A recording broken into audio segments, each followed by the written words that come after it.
महाराष्ट्र के सितारा जिले के पूसी सावली गांव में सोशल मीडिया पर काबिल एतराज पोस्ट करने के इल्जाम आयद करते हुए शिद्दत पसंदों ने अक़लियतों की इबादतगाह और उनके मकानात पर हमला कर दिया।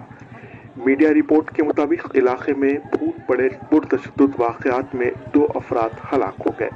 तफसीलात के मुताबिक फसादियों ने गांव में दुकानों और घरों को आग लगा दी, जबकि तकरीबन 700 शरपसंदों पर मुश्तमिल एक हुजूम ने मस्जिद पर हमला कर दिया। टाइम्स ऑफ इंडिया की रिपोर्ट में बताया गया है कि कोल्हापुर रेंज के स्पेशल आईजी सुनील पोलारी ने कहा कि तशद्दुद के सिलसिले में अब तक 23 लोगों को गिरफ्तार किया गया। फसाद से मुतालिक मुकदमात दर्ज कर लिए गए हैं और तशद्दुद के मुश्तबा मुल्जिमान की तलाश जारी है। गांव के कुछ नौजवानों की जानिब से सोशल मीडिया पर काबिल एतराज तबसरे के बाद तशद्दुद फूट पड़ा।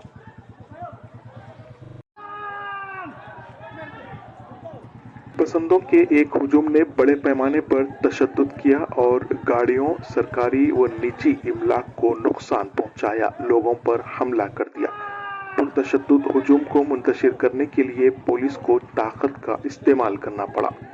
हालात को काबू में करने के लिए इलाके में इंटरनेट खिदमात को मुअत्तल कर दिया गया। इत्तला के मुताबिक मुस्लिम कम्युनिटी के अफराद ने फसाद में जांबाज नौजवान की लाश को लेने से इनकार कर दिया और पुलिस से बीजेपी के रियासती नायब सदर विक्रम पाउस्कर समेत 5 अफराद के खिलाफ मुकदमा दर्ज करने का मुतालबा किया।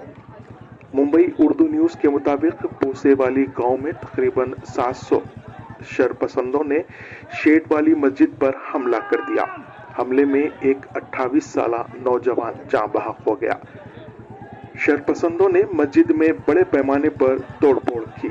जमीयतुल उलमा हिंद महाराष्ट्र के सदर मौलाना नदीम सिद्दीकी ने बताया कि अब तक 23 अफराद को गिरफ्तार किया गया है, जबकि असल मुल्जिमान नितिन, महावीर, देवा और दीगर भी अभी भी आज़ाद है, जो मुसलमानों के खिलाफ नफरत अंगेज मुहिम चलाते रहे हैं।